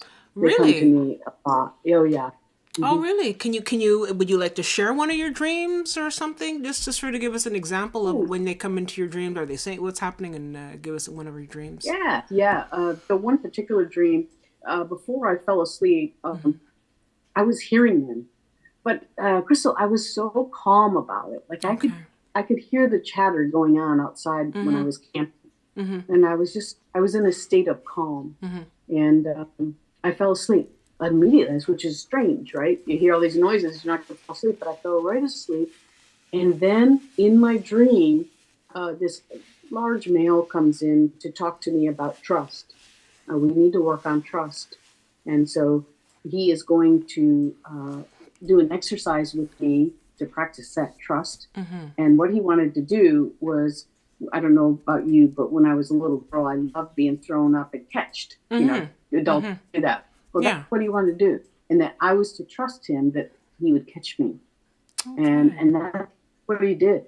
He was throwing me up in the air very high and then catching me. And I was just laughing. I was having a You were a kid again. It was wonderful. That must have been exhilarating. That must have been really nice. It was amazing. And then he put me right back down into the tent, and I woke up the next morning and remembered the whole dream. I journal everything that happens to me, particularly with dreams. I journal them. So I capture all of my dreams on journal, and that, of course, was one that was very, very, very special. Now, something just sort of occurred to me. You said that he was throwing you up in the air, and then he caught you and put you back in the tent. Would you say that it's definitely a dream, or do you think you might have had an out-of-body experience that, you know, you walked out of your body and the latter part, and it was not a body. Yep. Yeah. Absolutely. Yeah. I think that's what it sounds like to me. I mean, yes, you can have dreams. I mean, that might be a dream, but I don't know. What I'm picking up is that it might have been an out of body experience, and they because it's trust, right? So they're taking you and you're trusting them to be with them at a different frequency, at a different level. So yeah, I have an interesting question here from Eternal Student, and they're asking, do you think that the Sasquatch are shaped, or do you think they are hominids? I think we maybe Eternal Student came a little bit later, but Eternal Student, I think we sort of answered this. Are they spiritual beings or physical beings? But maybe for people who have just joined us recently, did you want to just sort of go back and ask and answer that question again? So they're asking, do you Yeah, think the Sasquatch are shapeshifters, or do you think they are hominid, or are they spiritual beings or a physical being? I think they're all of the above. I think they can be all of them. They can be energy beings. They can shift their energy. They can shift their energy into animals. And I have, experienced that in a sense. And I won't go into that detail, but I do know the shift. They're physical, they're spiritual, and they can move their energy. And can also get into our minds. They can have mind speak with us. They can put certain thoughts and perceptions into your mind. Okay. They are very psychic, and they have a lot of abilities. So all of the above is correct to the person that asked that. You're absolutely right. Yeah, I know that we talked about it earlier at the beginning of the conversation, and I think one of the things that maybe I was having a hard time sort of picturing is that we have an idea of how a lot of life evolved on this planet, and we know that tigers and bears and dolphins and different animals evolved a certain way, and we have an idea of what animals can do. I mean, bears, they can catch fish, eat fruit, and all that kind of stuff, and they can do different things, and different animals have different abilities. But I've never heard of an animal, and I don't want to sort of place the Sasquatch in an animal category. That's not what I'm trying to do. But I'm just trying to say, in terms of when you think of the Sasquatch, people immediately have this concept of them being more wilder animal, as what the question was that we had, as opposed to being more the human. And I'm just sort of wondering why they developed the way they did. Like, we can more or less apply science as to why bears, or why dinosaurs changed and then became other things, or, why birds develop feathers or all that kind of stuff. I'm just sort of wondering why the Sasquatch is such a highly evolved being, and yet is in the body of what looks like a large ape, if you will. I'm not really sure, Yeah. I don't know. I think that's where I'm having a bit of the disconnect in my own head. But it's maybe not you, but I think it's just maybe me. I think that Crystal, there are some Sasquatch people that do have that appearance of kind of an ape shape, a head and facial, but a lot of them not. A lot of them have evolved past that, and it's not to say that they're not a people. They're still part of a clan. The Native Americans had relationships with these people. Yeah.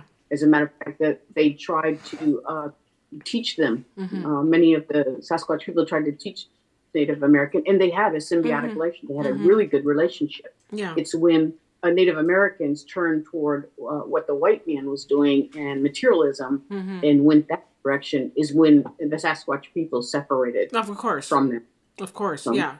because they believed in everything you need is in nature, and it's really true. It's very much true. Yeah. As many Native Americans have lived that way, and don't anymore. Some may still live that way, but for the most part, they live how we live, and that's in this materialistic world. And so they turned from that, and they turned from them. And now during this time, there's more connections being made with human and the Sasquatch people. And they are people, they are a clan. They have abilities that we don't. And yes, I think some of them did come from other planets. They came from another planet, and they are multi-dimensional. They can shift in, shift out. And if we humans could get past this part of what people or what others look like, we could be so far advanced. We really could be. We could really be showing our light being. Each of us are light. Each of us are energy.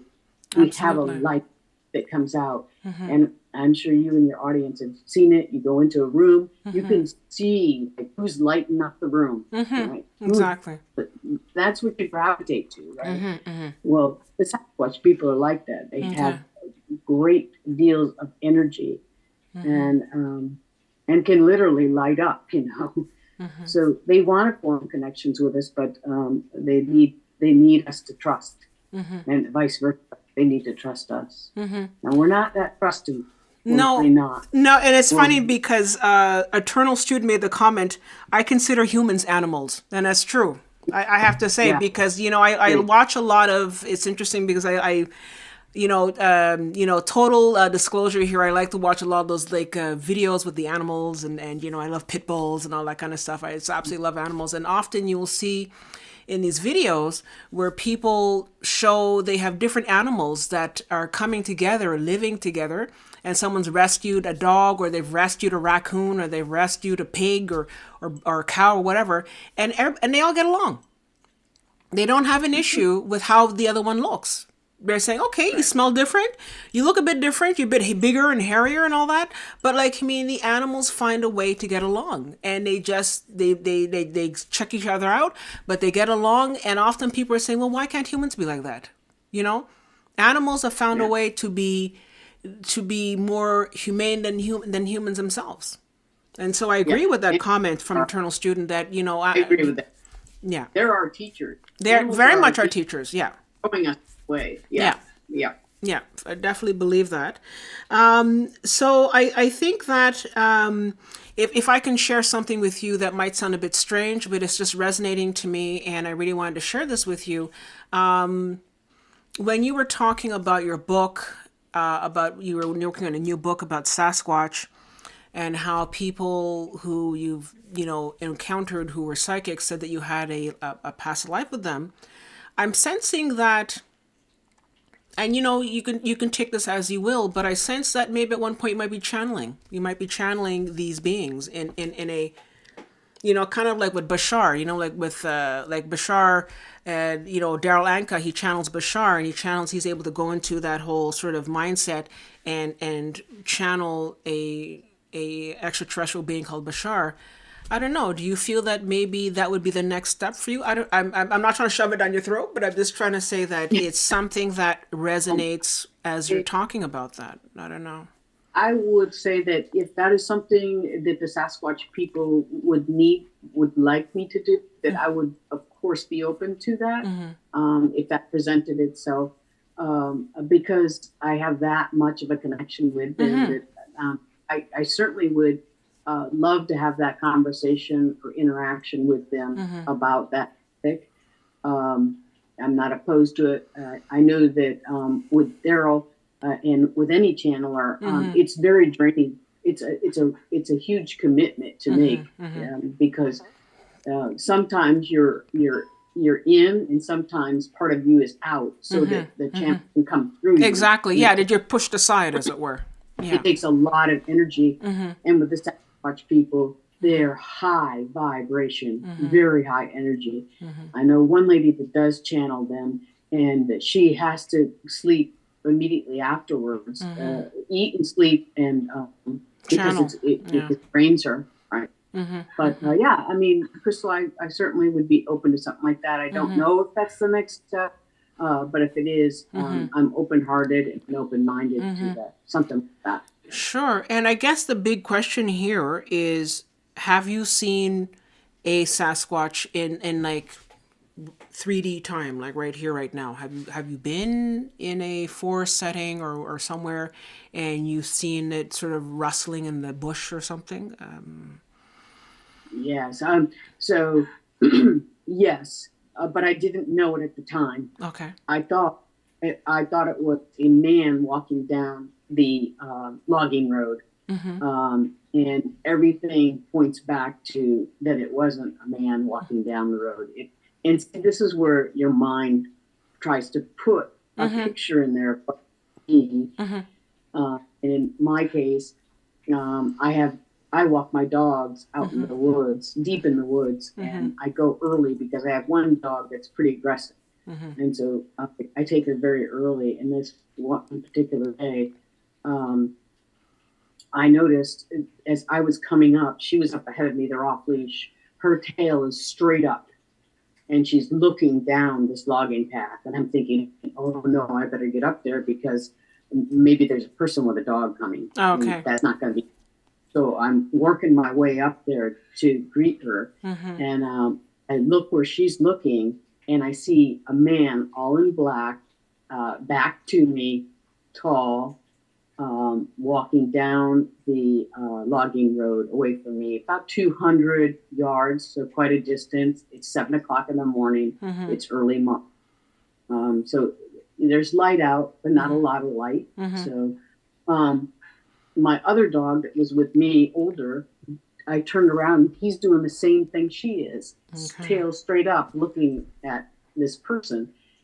And I just kind of said, come on, guys, let's go. And continued on the road that we were on. And then all of a sudden I got this thought placement, turn around and go back. So I turned around and I went back, and I sat on, there's a little rock right there that I could just sit on and rest and watch this person. So I sat there and watched this person, and this person went right into the woods where there's no path, dense forest, was gone. And I thought, oh, okay, they went to go pee. Yeah. Good. I'll wait. And I'll wait. And I waited.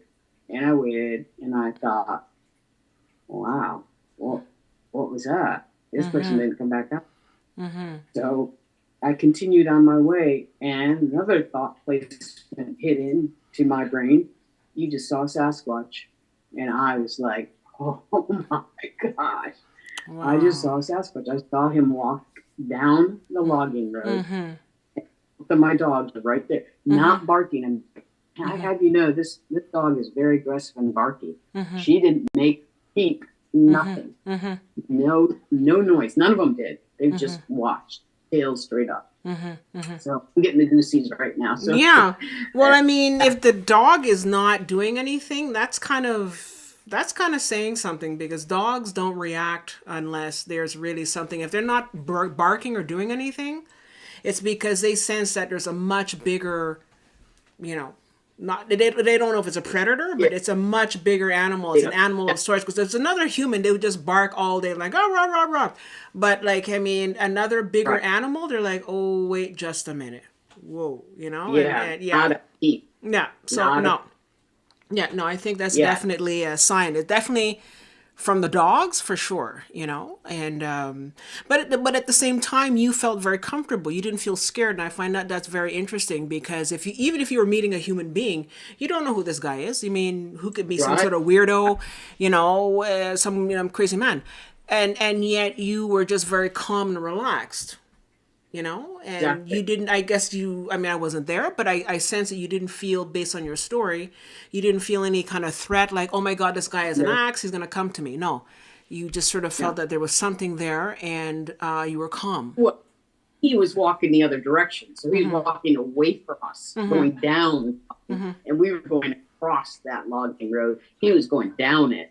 So there was no threat, just walking. And he's 200 yards now. He's getting 250. I'm still watching him. And then he cuts in. And I'm like, what? Why did he cut in? And then my mind goes to, oh, he had to pee, And then I was like, okay. I waited for him to come out. Because I was like, what? Did he go in, or did he never came out? I probably waited 5 minutes. And so with the thought placement, and you just saw Sasquatch, I was like, wow. Yeah. I really. Yeah, that's pretty interesting. I had another question. I mean, maybe you can or can't answer this. Would you say that the Yeti, but more like in Asia, is connected to the Sasquatch, or is that something very different? Yeah. Yes. Okay. Yes. There's a relationship for sure. Absolutely. Yeah. And what is that relationship exactly? They're obviously they're of the same being. They're just from a different area in the world. They are connected. Yeah. Okay. And as far as the relationship that they have, they share similar, if not the same, DNA. Yeah. Okay. And they may have it. they may have a different color hair than the Sasquatch, and it's hair. It's not fur. It's hair. Hair. So Okay. it may be a different color hair, but it's still still the relationship is the same DNA. And Sasquatch, they live in family. You said a pack or tribe. Is it family? Clan. Like in A clan. smaller?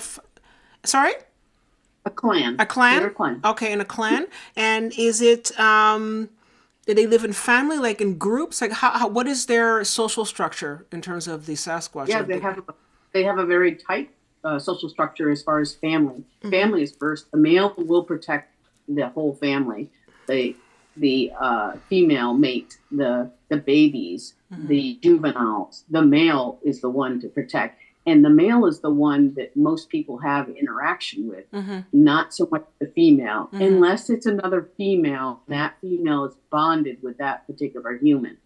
There are still pockets in throughout the United States where, in certain farmlands, those people that have lived there and homesteaded for many generations still have relationships with those same Sasquatch people or clan.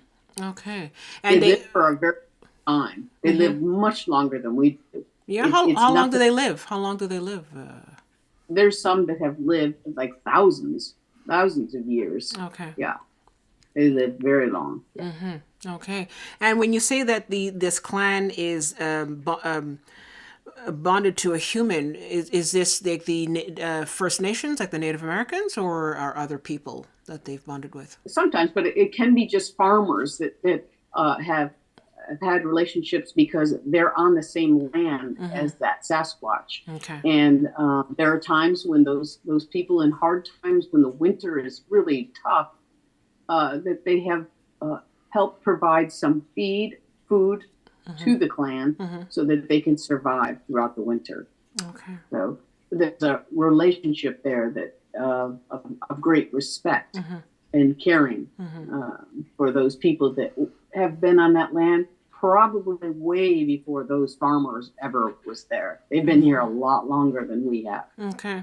And so when they see these farmers coming, when the farmers came, there was no because when the Europeans arrived, maybe their approach to the earth wasn't as maybe spiritual as it was for, let's say, the Native Americans. They didn't have any kind of conflict between farmers and Sasquatch. I don't know. I'm sure there was a conflict. I also believe that they had come to terms with whatever that family, in terms of having a relationship with that family, and then just leaving it at that you have your space, we have our space, and they don't like sit down and have dinner together. It's like Thanksgiving dinner. That would be nice. I agree. That would be kind of cool. That would be nice. Yeah, but why not? It would be pretty cool. But they have their space, and the farmer allows that space because he knows they're there. They know that family's there. But they interact with them in their mind to mind. So they have that connection in communication. So they know what the needs may be, and whatever the Sasquatch wants to share with that family, they can share if they have that kind of trust with those people that they've been on that land for generations and generations. So there are pockets of that still exist to this day.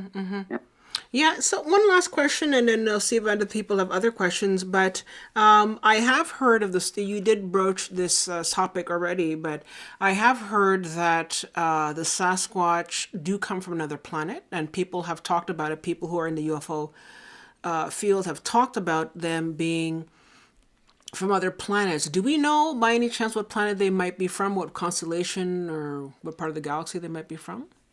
I know that's ever been mentioned. I'm unfamiliar with what part of the galaxy they may be from. I do know that they have been here a lot longer than we have on planet Earth. And part of their purpose is to take care of the forest. They're guardians of the forest. And so that's been their job. And and it's really sad because, boy, we sure go out there and camp. A lot of humans go out there and camp in this forest and just leave it trash. Exactly. It surprises me.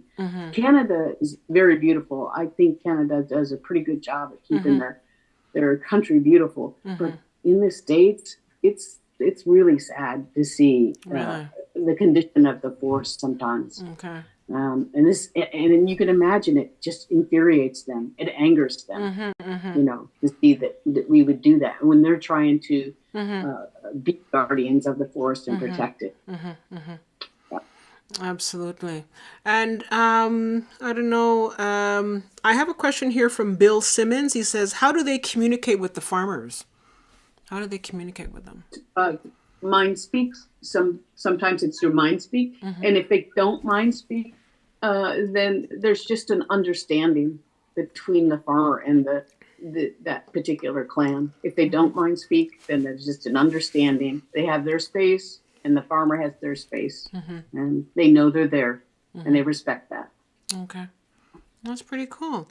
All right. Well, you know what? I'm so happy that you came by tonight to speak to us about this fascinating subject. And you should come back again once you finish your book about the Sasquatch. I really would like to speak with you again about that. And I think that our members and our viewers would be very happy to talk about that. Thank you again for the lovely pictures, the beautiful pictures. And again, I encourage people to pick up her book. And it's available on Amazon, I think, right? It's on Amazon. Yeah, and to pick up the book. And I actually like the idea of it being on Kindle, because you're right, they can actually sort of blow up the pictures and sort of, really look into them. So I think that's a great idea. And I think that it's a topic that is so important because at this point in time, humanity is going through so much shifting and so much change, and especially at an energetic level. And I think a book like yours is that's right, Orbs, The Energy of Life by Penny Rummel, I think is really, really important right now to connect with different types of energies, because hopefully, the hope is that we as humans learn to evolve and we learn to communicate and have an even closer relationship, because I think that part of where this whole shift is going is that it's not just going to be humans separated from animals, separated from, different beings, separated this, separated that. I think that the next step in our evolution is to rise to 5D, and part of that is having that connection with all these different beings at all different dimensions and different levels. That'll make us more the new human, the new humanity that's coming, but also allow us to live in peace with our environment. Because I think that the reason why a lot of people, like you said, trash the forest, and I don't understand that. Like I don't get that at all. Or hurting animals. I can't understand that. I think it's because there's not that connection, I don't think that there's a connection, a true connection with nature. And I mean, more people are finding that connection. More people are going back to nature. But I think that to really, truly appreciate is to have that connection either through mind speak, as you say, or through just sort of like a general energetic connection, as it were. So I think that is where we really need to focus our energies and moving forward. So you'll have to come back, Penny, to talk with us again. And I want to say thank you to all our viewers tonight, and to everybody's watching us. Thank you for joining us. And Penny, it was a great presentation, and we look forward to seeing you again. And I look forward to seeing you, the viewer, again in the next one. Take care. Have a good evening. Thank you. Bye, Penny. Thank you. Thanks so much. Thank you, Penny.